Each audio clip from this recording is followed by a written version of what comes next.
पे बैठते हैं उसको वरासन कहते हैं। क्या कहते हैं? वरासन। यानी कि अब पति के आसन पे पत्नी का हक हो गया। इसका बड़ा महिमा है, लोग नहीं समझा पाते हैं। एक पीढ़ा बैठाते हैं ना, लास्ट सब काम के बाद एक पीढ़ा पे पति और पत्नी को बैठाते हैं, कहते हैं कि अब बताओ पति बामांग में आना चाहती है, आसन देंगे? तो पति कहता हाँ देंगे। अमुक वचन का पालन करूंगी तो मैं आपके बामांग में आ जाऊंगी।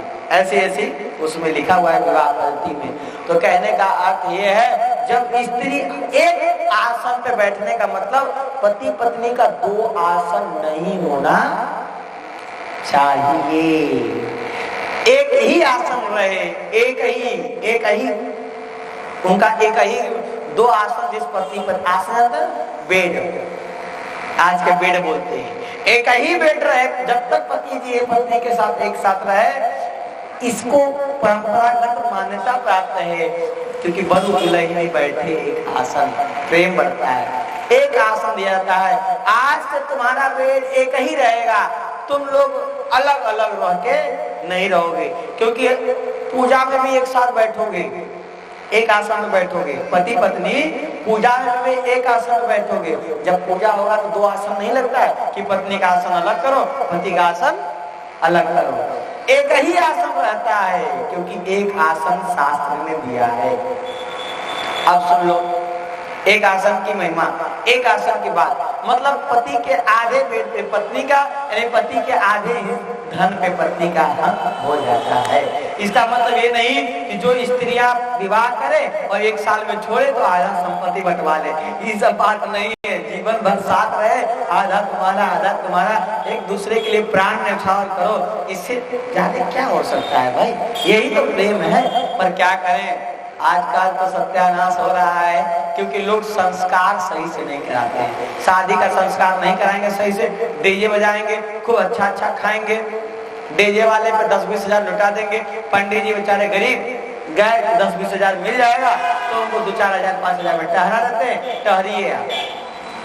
पंडित लोग भी छोड़ो ना, शादी विवाह कराना छोड़ो, पढ़ना छोड़ो। हमसे कहे हमारे पंडित जी सही मंत्र उच्चारण नहीं करते हैं। हमने कहा पंडित जी को दक्षिणा कब सही देता है समाज के पंडित जी सही मंत्र उच्चारण करें? बताओ ना। जो एक ही काम का डिपेंड है। 8 महीना शादी होती है, 4 महीना 5 महीना शादी नहीं, 5 से 6 महीना शादी नहीं होती, 5-6 महीना शादी होती है। किसी के जजमानी में 4 है, किसी जजमानी में 5, किसी को 10 विवाह मिल जाता है। एक साल में 10,000 भी एक विवाह में मिले तो 1 लाख तो मिला। 1 लाख में क्या चलेगा इस जमाने में? इसीलिए ब्राह्मणों ने पढ़ना ही छोड़ दिया, संस्कार ही चौपट हो गई। अब एक ब्राह्मण समाज को संस्कार छोड़ने के कारण सारे समाज के संस्कार खत्म, क्योंकि विवाह संस्कार वही कराए, जन्म संस्कार वही कराएंगे, तो ब्राह्मण चौपट तो पूरा धर्म चौपट, क्योंकि मेन ज्ञान ही है। ज्ञान चौपट तो सब खत्म न समझ। यानी ब्राह्मण को बढ़ावा देने के लिए आज के भी लोगों को विवाह में दान विशेष रूप से करना चाहिए, ताकि ब्राह्मण के लड़के पढ़ने के लिए आगे बढ़े। देखिए देखा कि हमें हमारा जीविका चलाने के लिए भी इधर उधर नहीं जाना पड़ेगा, क्योंकि देखो कितना भी कोई ज्ञान हो, पर पेट के लिए भोजन, शरीर के लिए वस्त्र और जीने के लिए हर अनिवार्य वस्तु की आवश्यकता होती है। पंडित जी पूजा करा लो ना, पूजा पाठ में भी ऐसा करते हैं। तो पंडित जी कहते हैं तुम कहीं अपने कर लो भैया, हम तो कमा लेंगे डेली का 500, 1000, 2000 कमा लेंगे, हाँ? हम भी बिजनेस कर लेंगे, हम भी नौकरी कर लेंगे। इसीलिए ब्राह्मणों ने धर्म को त्याग दिया। इसमें एक की गलती नहीं है, पूरे समाज की गलती है। लिखा है, ये मत सोचना कि उन्होंने गलत किया, लिखा भी है कि एकादश स्कंद में लिखा है जो ब्राह्मण का घर कर्मकांड से न चले उसको खेती कर लेना चाहिए, खेती से न चले तो व्यापार कर लेना चाहिए, व्यापार से न चले तो सेवा का काम, नौकरी भी कर लेनी चाहिए। नहीं तो ब्राह्मण के लिए नौकरी अति निषिद्ध विषय है। जो ब्राह्मण नौकरी करके जीता है वो अपने जीवन का अति निषिद्ध कार्य करके जी रहा है। पर न चले तो फिर तो कोई ऑप्शन नहीं है ना। इसीलिए भैया ब्राह्मणों को जो दक्षिणा अधिक देने की बात होती है, हम ही कथा एक महीना में एक, कभी अगले महीना में एक ही कथा किए, पूरे महीना का खर्चा तो एक ही कथा से मेंटेन होगा ना। तो कहने का अर्थ यही है, कभी दक्षिणा देने में किसी को संकोच नहीं करना चाहिए। शंकर जी ने ब्राह्मणों को भी खूब दक्षिणा दिया, संतों को दिया, गरीबों को दिया, क्योंकि देखो विवाह में एक को दक्षिणा नहीं दिया जाता है। आप सुने होंगे धोबी भी आता है, वहां पे नाई भी आता है, नाउन भी आती है, नाव भी आता है। ये मत सोचना विवाह में चारों वर्ण को दक्षिणा दिया जाता है। पंडित जी से खाली विवाह संपन्न नहीं होता है।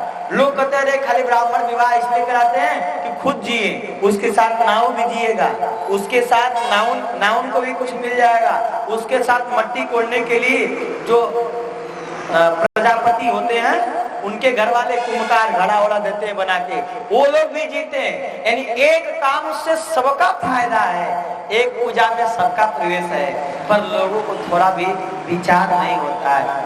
क्या करेंगे? अब शंकर जी का विवाह संपन्न होता है। महाराज विवाह का गीत एक आध गाना चाहिए था, तो हम एक कैसन भूत वाला गा दिए हैं। गाड़ी वाड़ी विशेष गाने का समय नहीं है, क्योंकि नारद जी का भी प्रसंग इसी में समेटना है।